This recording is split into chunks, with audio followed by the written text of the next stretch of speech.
And he's like, if you want to feel completely out of touch with the world, try watching a 40-year-old documentary on an almost 40-year-old documentary on the 1984 Olympics while stoned at 5 a.m.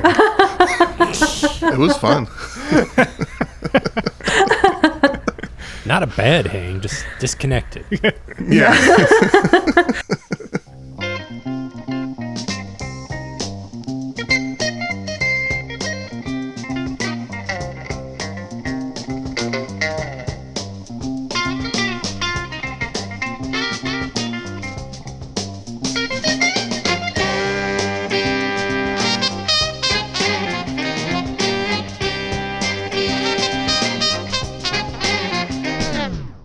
Welcome to I'd Buy That for $1, a podcast about inexpensive, common, and underappreciated records that are waiting to be rediscovered.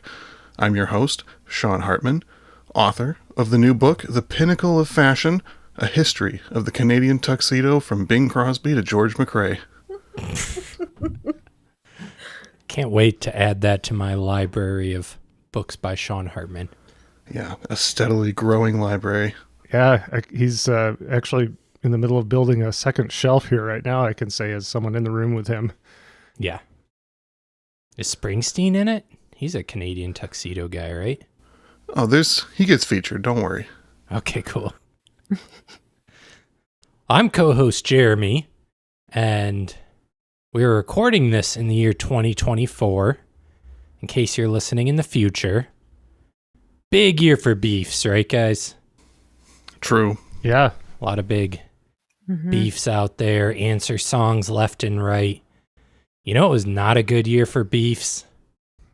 50 years ago, 1974, when George McCrae wrote Rock Your Baby. He didn't write it. Well, he performed it. He recorded it. Even better reason for there to be some beef, let me tell you. But then Gwen McCrae responds with the answer song Rocking Chair, which, you know, could be juicy because they're husband and wife, but instead it's like all lovey-dovey. I was going to see, it seemed juicy to me, but you mean in a different way. Yeah. Yeah, you wanted a husband and wife beefing. Yes. That's what I want from my answer songs. I want beef in them. That's what we want in our entertainment nowadays. Yeah.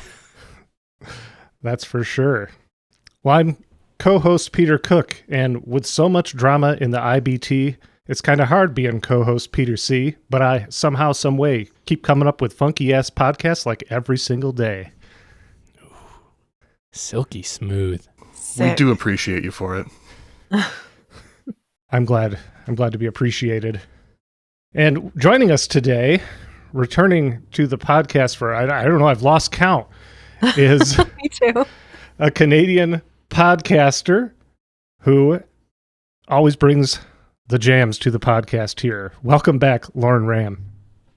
Hey, happy to be here again. I think it's maybe the 6th time, but I've also lost track. But happy to be bringing the jams for sure. The heat, the jams. Yeah. The heat. That's right. Always enjoy your selections, Lauren. Why don't you go ahead and introduce it for our listeners? Yeah. So I brought Rock Your Baby by George McCrae, which was released in 1974. And I'm sure many listeners know it as a real one-hit wonder. Rock Your Baby was a huge, huge hit, which sort of ushered in the disco era, commercial disco era. I think it's also a pretty good record. Like there are some, you know, it's got that one-hit wonder, but there's some other jams in there as well. I found this record because of Yo La Tengo's cover of You Can Have It All, which is a cover of a song on this record. Record scratch. You're blowing the minds of many Yo La Tengo fans, I imagine. Oh, I love to do that. Yeah.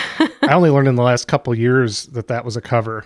That it was a cover of a George McCrae song, or that? Yeah, I did. Okay, I did not know the George McCrae original. I've known the Yo La Tengo song for like 20 years. You know, it's funny. We can talk all we want about how awful the algorithm is, and I'm happy to have that conversation. But it was the Spotify algorithm that got that song on my on a playlist many years ago, and I was like, wow, this sounds really familiar. And then I put two and two together and was like, oh, this is a completely different version. Oh, it's the original. Wow, that's crazy.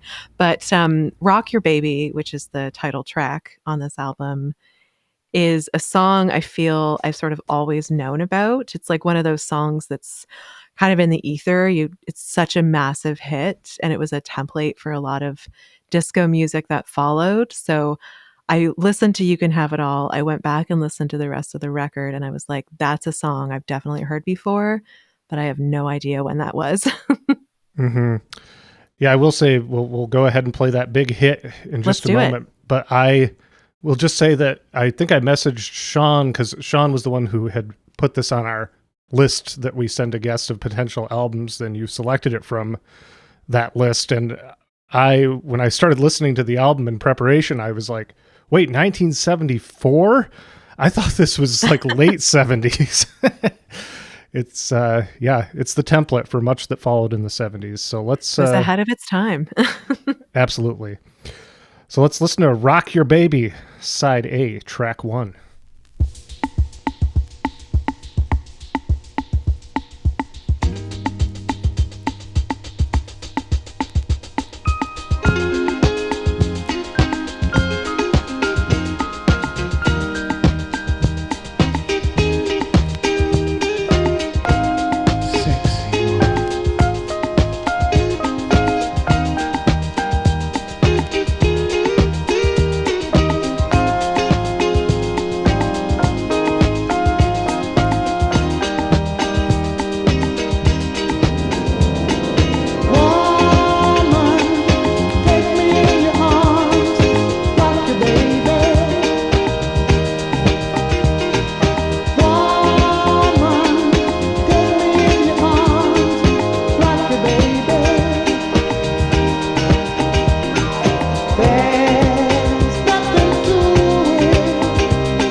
I still remember when I first heard this album. It was sometime probably around 2009, digging around some music blog spots on the internet, finding obscure music to play on my college radio show.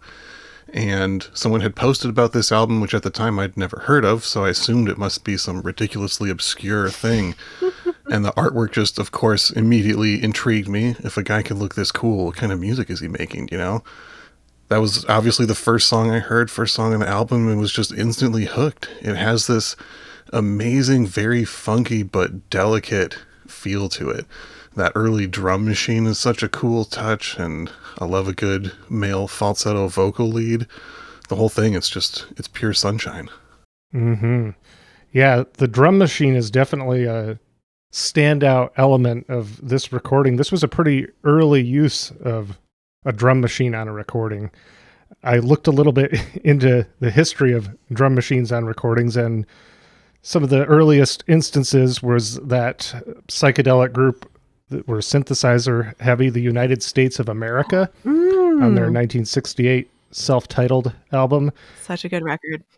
Yeah, that's a fantastic record. We could never feature it on the show. No, never. It's definitely more than $1.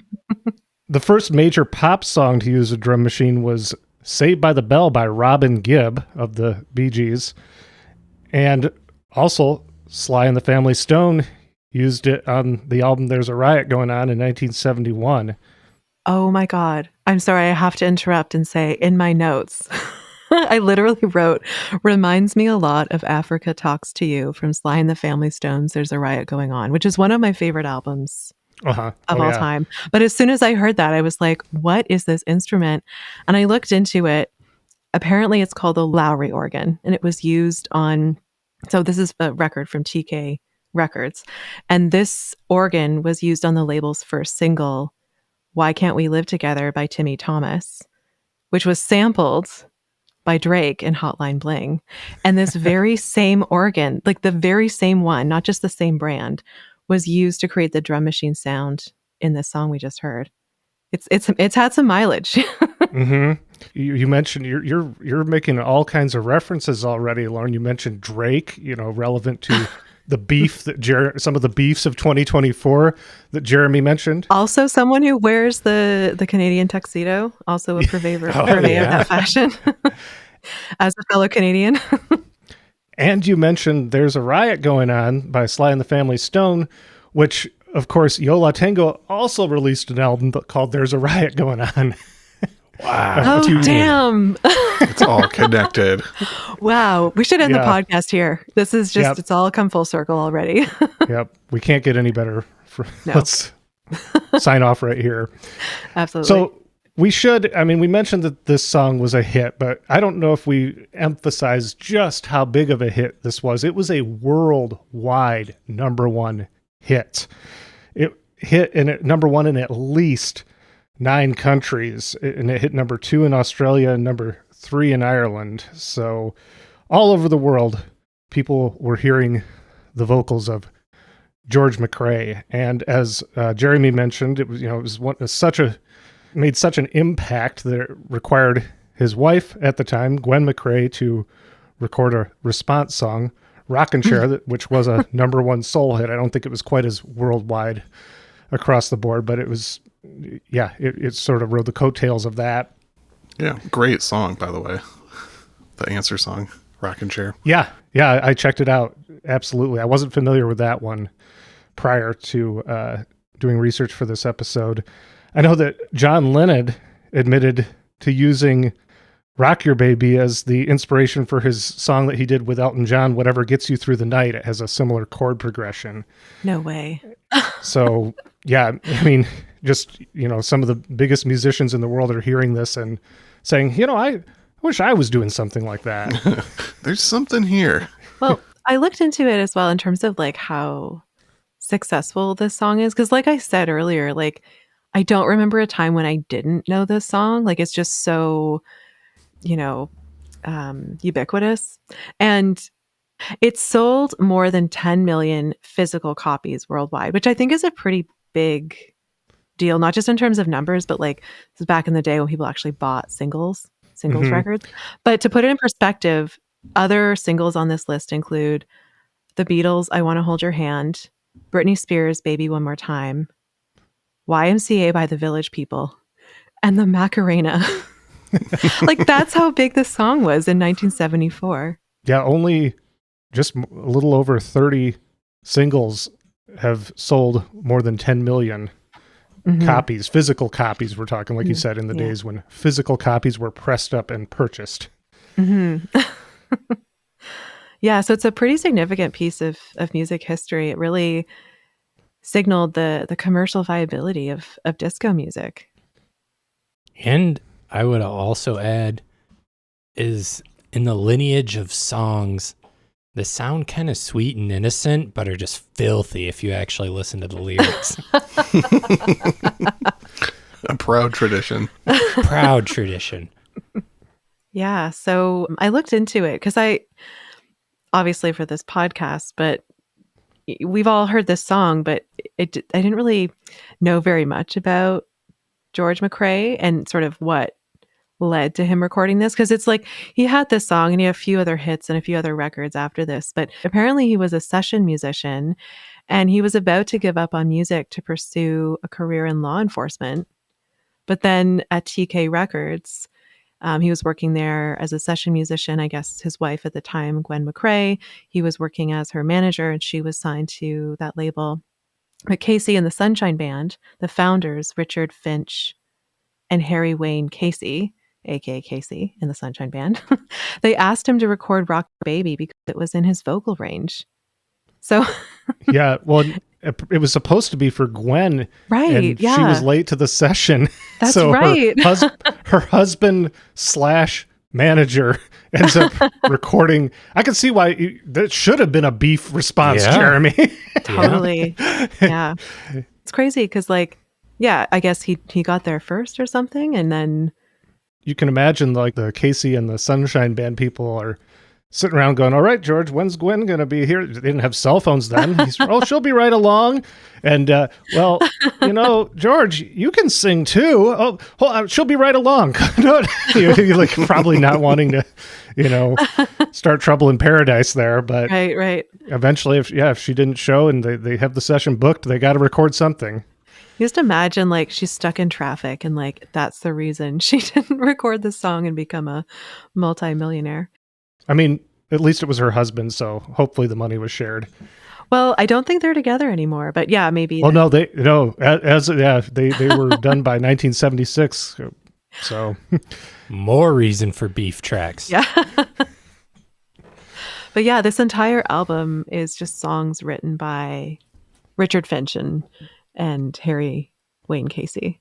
So George is just like it's like that butterfly effect. He was like at the right place at the right time, and like it completely changed his life. Instead of becoming a police officer, he became a very well off, very successful performer. What a strange sliding doors moment. Totally. You either become a police officer or the singer of Rock Your Baby. Yeah, totally. But yeah, I think he has a really incredible vocal range. Like, I think Gwen would have been a great candidate to sing this song as well. But he really does have a great, he does have some like soaring high notes on the next track I want to play as well. I think he's the man for the job. Yeah, we've mentioned it a few times. Should we introduce and play that next song? Let's do it. Let's play it. So this is the song made famous to college rock snobs by Yo La Tengo on their 2000 album, And Then Nothing Turned Itself Inside Out. And that is where I'm sure many people first heard it, myself included, Lauren as well. You Can Have It All, Side A, track 4. Performed by aspiring cop and luckiest man in the world, George McCrae.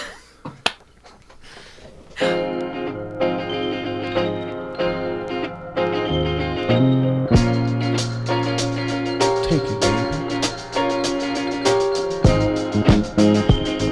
You can have it all.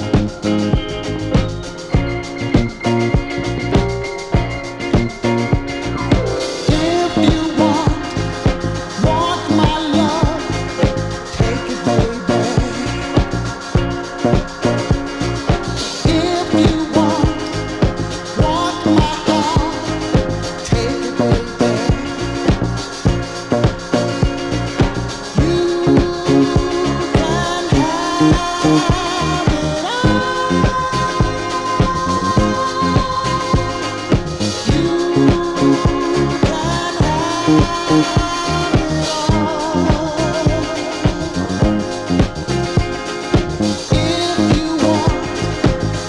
my heart, take it, baby.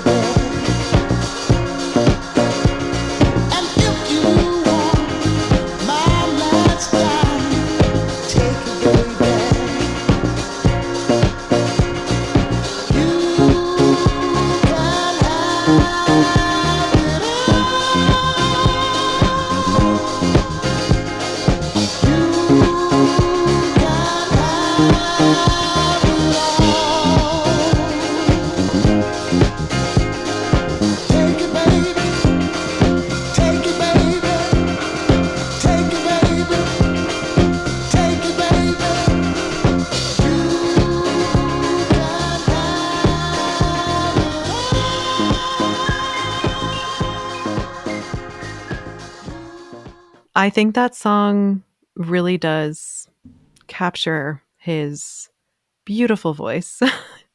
And you can just kind of imagine him in the studio playing or singing Rock Your Baby and then being like, yeah, this is the hit. This is the version we want. I think that You Could Have It All is a great example of his vocal range, his incredible vocal range. Agreed. And it was released as a single, but it failed to chart anywhere except the UK, where it hit number 23. The Yo La Tengo version that's one of my favorite Yo La Tengo tracks, and so I was baffled to learn that it was a cover. And Georgia sings that one, except I think both Ira and James, the other main members, are throughout the song also vocalizing throughout it. And so they're all kind of trading off. And then towards the end, these string parts, like a cello, come in, and they really made it their own, I will say, when they covered it. I think both versions are phenomenal. Definitely. I think their version is, much more pared down, slowed down version. I mean, it's a very simple song, even George's version is, but I think the Yo La Tengo version is there's something very romantic about it.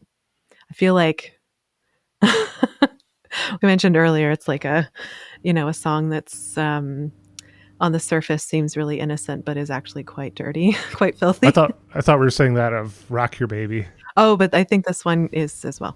Yeah. But because of the way Yo La Tengo does it, it's much more romantic, I think. Yeah, they got that whole ba ba ba ba ba. That's right. Throughout It's a beautiful song. It's a great slow dance song for sure.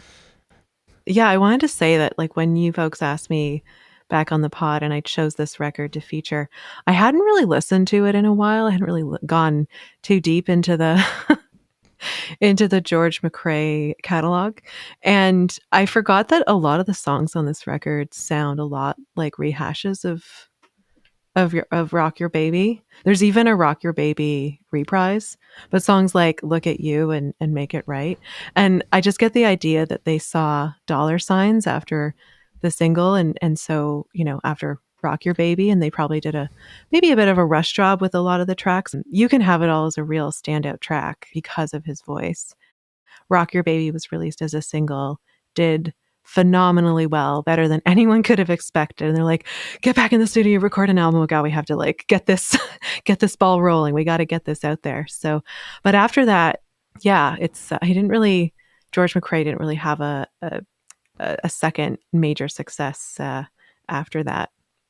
Well, it's interesting. Yeah, it's effectively a Casey and the Sunshine Band album with George McCrae fronting the band. They wrote all the songs and they're performing. They're the backing band on it.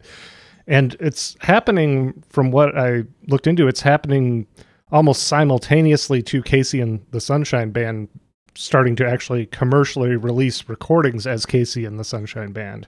Mm-hmm. So it's all kind of happening at once over at TK Records there. Mm-hmm. Yeah. Would we like to, at this point, learn a little more about George McCrae? Absolutely. Yes, please. So George Warren McCrae Jr. was born in West Palm Beach, Florida on October 19th, 1944, the same day as late Jamaican musician Peter Tosh. Wow. Whoa. Yeah, same day, same year. And George is 1 year to the day older than country singer Jeannie C. Riley of Harper Valley PTA fame. Oh, damn. Another artist mainly known for one song. Yeah. As a teenager, George formed his own singing group, the Jivin' Jets, before joining the Navy when he was 18.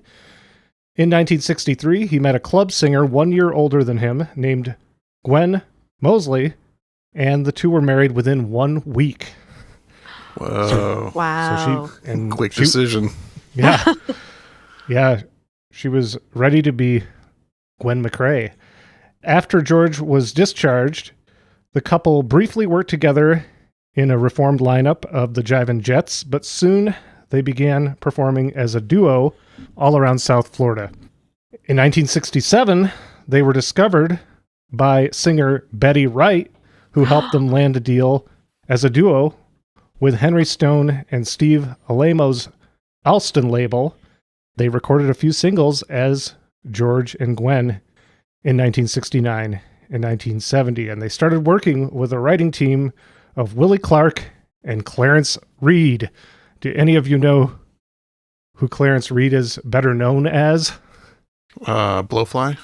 That's right, body wrap progenitor Blowfly. No. What the hell? Yep. Wow.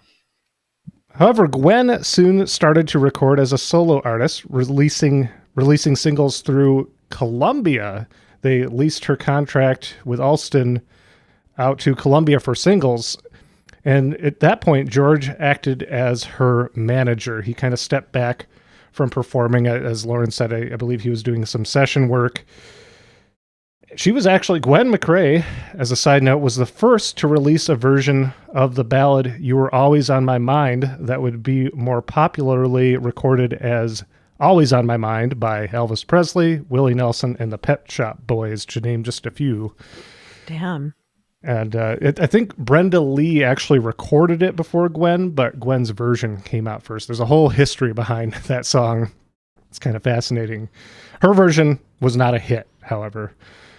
George, meanwhile, as Lauren said, planned to return to college to study law enforcement. And then came the fateful day that he showed up for the session with Casey and the Sunshine Band, and Gwen was a no-show, and the rest is history.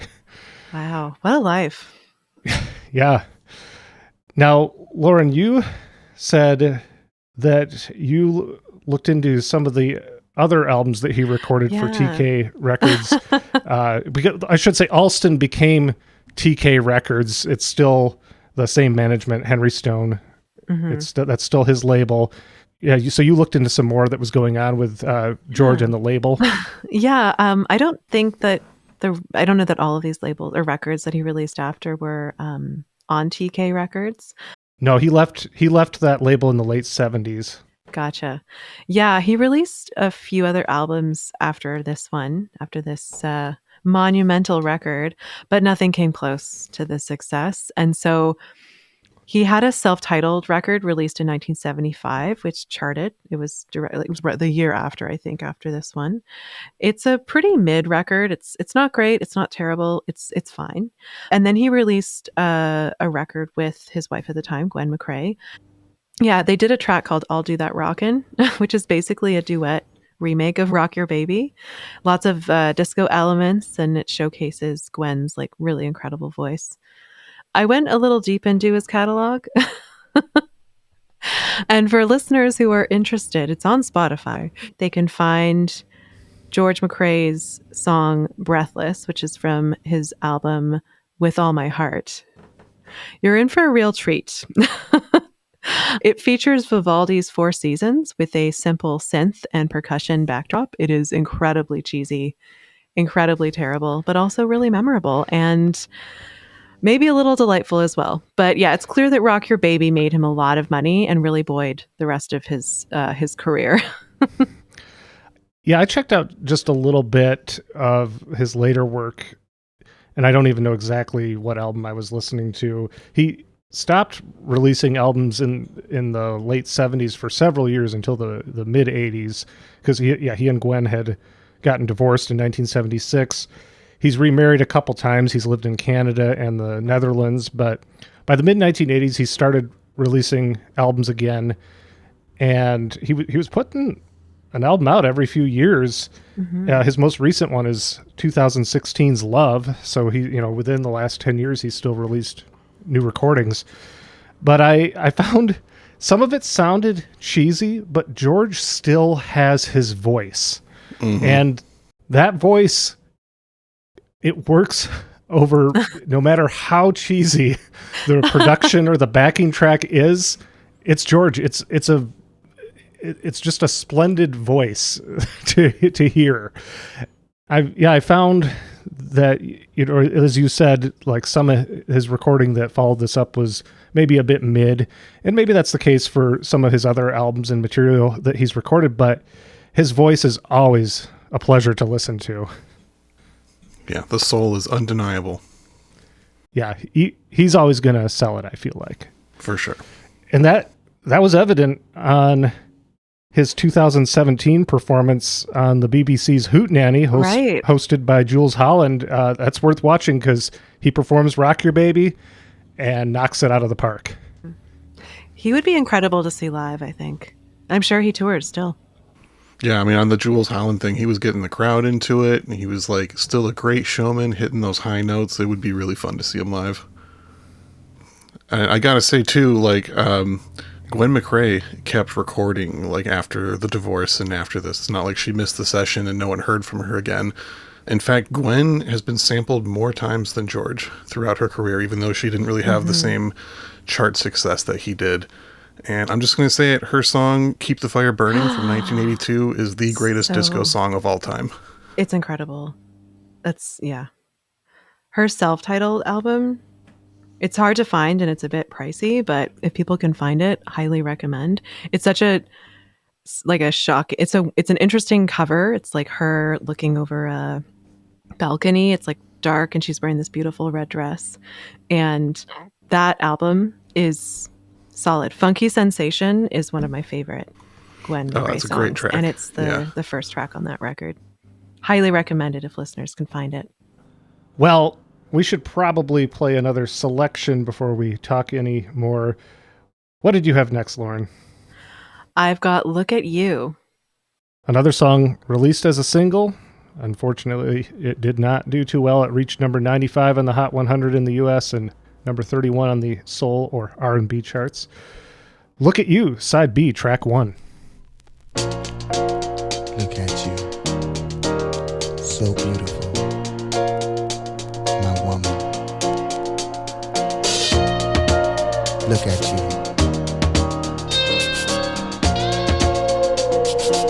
Look at you.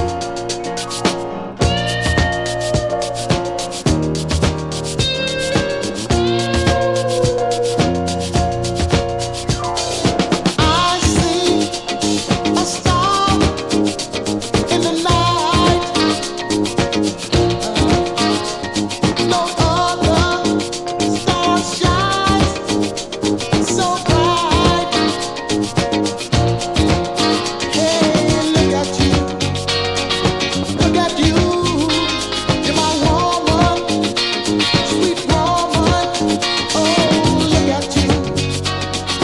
Look at you, you're my woman, sweet woman, standing there in your finest clothes,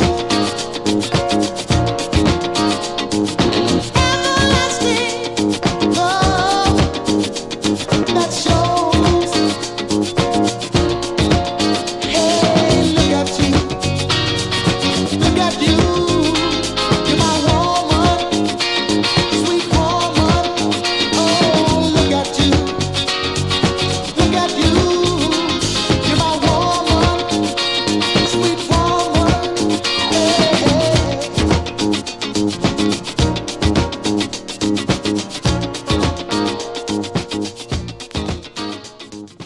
As Lauren referenced earlier in the episode, a lot of these songs kind of have a similar feel.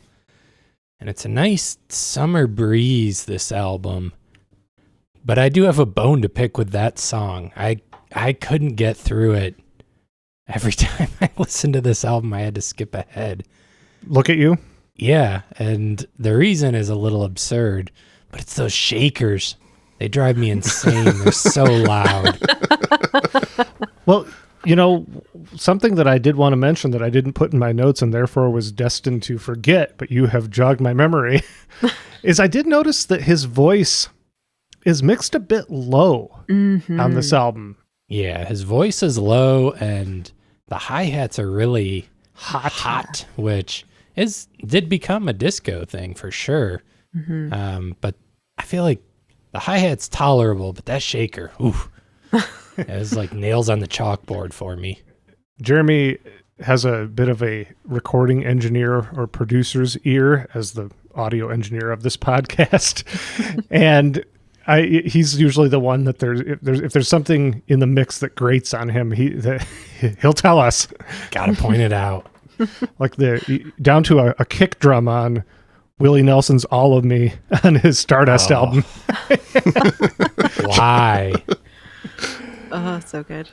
But it's interesting you've mentioned that, and now I will only hear that next time I listen to this track. Oh, Jeremy's also good at making you hear something you didn't notice Right. before. Right. It's the most useful skill that he has, I think. Yeah, ruining everyone's fun. It segues nicely into what I wanted to talk about, which is like you really have an ear for music, which is very similar to Henry Stone, the founder of TK Records. Yeah, Jeremy, have you ever thought about launching a disco label? I mean, it at least sounds like a good fake intro. You're right. I mean, I wouldn't discount it because, like, Henry Stone, he was like a legendary record executive and producer and had a lot of success. Like, before TK Records, he was one of the first people to record Ray Charles, James Brown, Sam and Dave, and obviously had a pretty remarkable career and had that, everyone said, sort of had that ear for like what was next in music and could really pinpoint it. And it's kind of interesting because, you know, I kind of think of TK Records as like the beating heart of disco cheese. Like there's so many albums and musicians on this label who released music kind of similar to Rock Your Baby that was sort of the template for this sort of very commercial sounding disco. So after Rock Your Baby, Casey and the Sunshine Band, who, you know, were the people who wrote Rock Your Baby and every track on the album, they released Get Down Tonight, That's the Way I Like It, and other really huge disco hits. And it's interesting to think about the timeline. Like, Rock Your Baby was released in like May 1974. And then by January 1975, Get Down Tonight was released. And then later that same year in June, That's the Way I Like It was released. So you can just imagine like hit after hit from this label and how, you know, obviously that was a hugely successful for them, but it kind of solidified them as this, in this very particular disco sound at the time. Yeah, absolutely. I did want to mention the players. As we said, they're Casey and the Sunshine Band. On drums, we have Robert Johnson, not to be confused with the blues legend. And there's actually a whole Eugene Chadbourne, avant-garde musician and writer for allmusic.com. I think sometime in the early 2000s, he seems to have gone through and distinguished all the different musicians named Robert Johnson that are out there from one another, because I found a little article he wrote on this Robert Johnson, drummer for Casey and the Sunshine Band. One of the distinctions with this musician is that his nickname was Shotgun, and Casey and the Sunshine Band actually had a track called Shotgun Shuffle where he showed off some of his drumming skills. But I found that fascinating that Eugene Chadbourne seems to have spent some time going through, and because it could get very confusing with all the different Robert Johnsons out there. Would you say that Eugene Chadbourne is the most famous musician to regularly perform with a rake? Yeah, I think he invented the electric rake as an instrument. And you've played a show with him, Sean. Yeah, it was fun. Wow. Nice guy. Kind of weird, you know, but nice guy. Yeah, I mean, I would expect nothing but weirdness. Actually, that's the funniest thing is his articles are written in a very scholarly kind of voice. So, yeah, I mean, he's one of those outsider noise musicians where when you really listen, you get the impression like, oh, this guy could be playing normal music really well, but he is just specifically choosing to play weird stuff. Mm-hmm. yeah. Yeah, that's the really baffling thing with some of those most avant-garde musicians. They're masters of their instrument. Maybe they just got bored of it. And they invent the electric rake. Gotta look this up later. I have no idea who you're talking about, but this sounds different. Oh, it is different. He's been at it a long time. So going back to more normal music after that little detour into Eugene Chadbourne. Right. He's a great writer for allmusic.com, though. So yeah, Robert Shotgun Johnson on drums. On bass, as well as some drums, we have Richard Finch, who also wrote, I think he co-wrote all the songs with the keyboardist Harry Wayne Casey of Casey and the Sunshine Band. On guitar, Jerome Smith, as well as Philip Wright, who turns out to be brother of the aforementioned Betty Wright. Oh. So that connection of Betty Wright helping them get signed to Henry Stone's former label before TK, the Alston label. Obviously, they were still in good. I mean, Betty Wright is a Florida musician. I have no sense if Betty Wright is someone we could ever cover. Do you, Sean? I mean, like a 45 episode or maybe some of the disco LPs. But yeah, a lot of her material is a little bit outside of our price range. That's what I thought. So yeah, this was produced, arranged, and written by Harry Wayne Casey and Richard Finch. So it is a low-key Casey and the Sunshine Band album with the beautiful vocals of George McCrae on top. I just think this album, it's good, and I think people should listen to it. But I think what really interests me about it is just how it's kind of this disco artifact. Like, I think about the disco that I really like, the Nile Rodgers, New York City funk disco, Larry Levan, Paradise Garage disco. And then I think of this, and I feel like this version of disco is one that I've really been hesitant to get into because it's so commercial, it's so formulaic, or it's got that like template, but it does, like, you listen to it and you do want to get up and dance. It works, there's a reason why it did so well. Yeah. But it does, to me, it's like in this sort of long arc of history, when you look back at like the 70s and the disco era, like this is the music that people think about. It's like this and ABBA and the Bee Gees. This is the disco that would have been playing on the radio and would have had everyone, this is what most people think about when they think about disco. And it's interesting to hear that template that became so overplayed in the coming next few years when it's still fresh and exciting. Right. Like, imagine hearing these songs for the first time. Like, how exciting it would have been to hear That's the Way I Like It in June 1975 versus like now, where it's like, yeah, I hear it at a wedding. It's fine. Right. and of course I dance because it's like there's something about it where like I've got that like teenager music cynic brain where I'm like, this is terrible, I don't like it. But then, as I'm much older and maybe more mature, I listen to it or I hear it and I see other people really liking it, and I'm like, yeah, that's great. Like, people like this music. It's really brings people together. It may not be the most complex, like interesting music, but it makes you dance, and that's worth something. It sure is.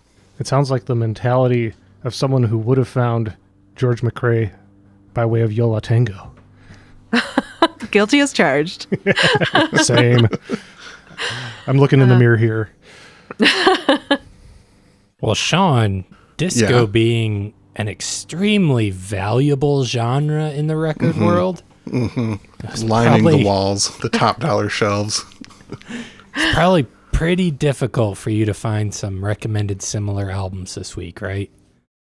I put the work in, though. Like, I've been listening back to some of our episodes, and I realized that you guys actually ask me for this every single episode. So I was like, man, I should get that prepared ahead of time, maybe. Jeremy didn't even frame it as if he was surprising you. Yeah, I'm also ready to move past that. You're over that bit. The season's not done yet. We have to ride out the season, Jeremy. 2 more episodes. So close. Yeah, other seasons we've had other themes, like games that we've played. We kind of dropped that to just, pretend that we're surprising Sean with this segment. It's hopefully it's a fan favorite. Yeah, well, apparently the ride's almost over. Let us know how you feel at I'dBuyThatPodcast@gmail.com. Anyway, if you like this George McCrae album, here's a few that you can also check out and find on the cheap. We've talked about Casey and the Sunshine Band a lot, and I think their self-titled album from 1975 is pretty great. It's got a very similar sound to this. They do 1 or 2 of the same tracks, and that was an album I kind of avoided for a while in disco, thinking that it was too commercial, pop-friendly, cheesy, etc., as we've said, but they were a great band, writing some great songs. I mean, they had their formulas, but it's a fun album you can still find for fairly cheap. Yeah, I imagine there's a lot of copies out there. Yes, it sold very well. Next one, another guy who sold very well in his day, Van McCoy. I'm recommending his album Disco Baby from 1975. For my money, only his first couple albums I think are really speak to me. After that, he gets a little bit too far into the shiny commercial disco, but a great producer and songwriter, and definitely very influential for the sound of disco. He's the Hustle, right? Yes. And last recommendation, another album that you listen to it and you just assume, oh, this was got to be a 1977, 78, like peak disco album. But LaBelle's Nightbirds from 1974 featuring the big hit Lady Marmalade. It's a 1974 album. It was really one of the most influential early disco sounds. I was looking at some charts from 1974, 1975, and Lady Marmalade was a huge hit right at the same time as this album. That's right. You turn on the right radio station, 1974, you get to hear those tracks back to back. Incredible. What a time to be alive. Yeah, I wouldn't know. I was like 5-6 years away from life. Well, before we get to our last song, Lauren, would you like to plug anything for our listeners? Sure. Yeah. Thank you for Perhaps a podcast. Yes, I have a podcast of my very own. I was inspired after being on this one so many times. I was like, I can do this.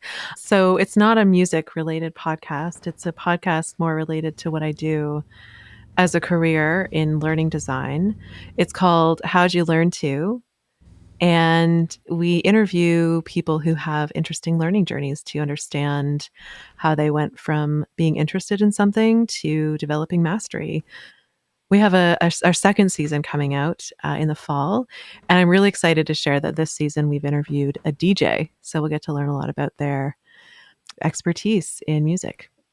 But yeah, How'd You Learn To Pod? We're on Instagram, and you can find us on Spotify. Yeah, it's a great show. Some of the professions that you explore are ones that I never even considered that people might do as a profession. Yeah, we interviewed a tea sommelier last season, and this season we've got a wine sommelier. So yeah, we kind of go all over the place. Is there going to be a sommelier every season? How far can we go? I mean, with that? that's the plan. Maybe we'll get a weed coffee? sommelier or coffee. I'm sure we'll find someone every season. If you have any recommendations, or I don't know, a record sommelier perhaps. We'll find out if that's a thing. Oh, it's a thing for sure. Peter and I are kind of Oreo sommeliers. That's true. I remember, right. Okay, wait. What's your favorite Oreo flavor? And not the original. Like, what's your go-to? If you could have your choice. Java chip. Yeah, Java chip's the one I think we both go to most. Well, I didn't even know that was we don't have those in Canada. That's crazy. Yeah, you guys just have all dressed Oreos up there, right? Ketchup chip Oreos, perhaps. Can I interest you in a ketchup flavored Oreo in these troubling times? Probably not. Yum. Probably not. Ooh, pickle flavored Oreos. Don't knock it till you try it. Well, fantastic. Yes, we recommend to our listeners to go check out How'd You Learn To and learn how people learn to. So we were going to feature a favorite of both Sean and Lauren's to go out on, right, y'all? Yeah. I Get Lifted. Yeah, we've been saying that, this isn't a perfect album. There's some formulaic songs. He did Rock Your Baby like 4 or 5 different times under different titles. But the good songs on this album are as good as anything out there. And I Get Lifted, I think, is my favorite song on here. Also, for all the songs that are actually about sex, it's nice to have one that's maybe actually about smoking weed. It might also just be about sex too. I don't know, but Open for interpretation, for sure. Now, you mentioned, Sean, that Gwen McCrae has been sampled a whole lot. yeah. But this song has been sampled quite a bit. It was most prominently, perhaps, sampled in Snoop Dogg, at the time, Snoop Doggy Dogg, 1993, Gin and Juice. As referenced in your intro. As referenced in my intro, of course. But it's also been sampled by artists like Pete Rock, Keith Murray, 50 Cent, DJ Quick, Tim Doug, Compton's Most Wanted. The Casey and the Sunshine Band version has also been heavily sampled. And it's the very intro that people seem to like to sample. It's, nice bare percussion and bass. That's Yeah. It's kind of the hardest funk sound that you're going to get on this album. Definitely. Mm-hmm. So I think we've said all we can, and we just got to hit them with that I Get Lifted now, guys. Let's play it. Nice. Thank you so much for listening to I'd Buy That for $1. I'm co-host Peter. I'm Jeremy. I'm co-host Sean. And I'm Lauren.